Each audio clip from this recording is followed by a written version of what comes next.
નમસ્કાર દોસ્તો, આજે કાલાવડના જ ખેડૂત પરસોત્તમભાઈ અને એમના ભાગિયા છે મુકેશભાઈ છે, એમને મગફળીનું વાવેતર કરેલું છે. મુકેશભાઈ, કઈ મગફળી વાવી છે? હરીના કંપની ઓતરા માંડવી છે. કેવી છે? બહુ સારી છે. અમે આખો દી દાંત જ કાઢી. અરે પણ તમારી ભલી થાય એવા ખરેખર. તો મિત્રો, આ ભાગિયા છે એટલા બધા ખુશ છે. પરસોત્તમભાઈ મેઇન ખેડૂત છે કે અત્યારે ઓતરા જે વેરાયટી છે એ અત્યારે ધૂમ મચી રહી છે. મિત્રો, આખા સૌરાષ્ટ્રની અંદર જ્યાં જ્યાં ઓતરા મગફળી ગઈ છે ત્યાં આજે ખેડૂતો એના ભાગ્યા બધા ખુશખુશાલ છે. કારણ એ છે કે આ 80 દિવસની મગફળી છે અને 80 દિવસમાં લગભગ માલ ફૂલ થઈ ગયો છે. હવે 20 દિવસ ઉભી રહે ત્યાં ઝીણી ગોગડી મુકેશભાઈ બધું પોપટા ભરાઈ જાય.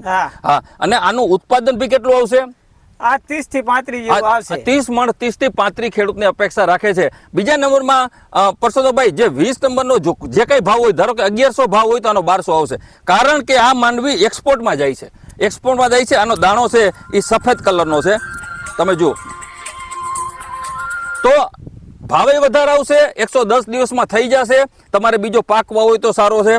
તો આજે 2026માં જે એ લોકોને મગફળી વાવી હોય ને તમે ખાસ સંદેશો આપજો કે આવતી સાલ વાવી હોય તો ઓતરા જ વવાય અને એક્સપોર્ટમાં જાય છે. ભાવ સારો આવે છે. ખાલી 110 દિવસે થઈ જાય છે. આવી જ વેરાયટી અમારે રીનો કંપનીની મીનાક્ષી આવે છે. તો મિત્રો, ઓતરા અને મીનાક્ષી અત્યારે જોડી છે એ આખા સૌરાષ્ટ્રમાં ધૂમ મચાવે છે. તો અત્યારથી જ તમારા વેપારીઓ સાથે કોન્ટેક્ટ કરી ઉનાળામાં વાવી હોય તો બી વાવી શકાય. ફરીથી પરસોત્તમભાઈ, મુકેશભાઈ અમારા કલ્યાણમાંથી આજે અમને આ લાવ્યા એ બદલ એમનો ખૂબ ખૂબ આભાર. Thank you.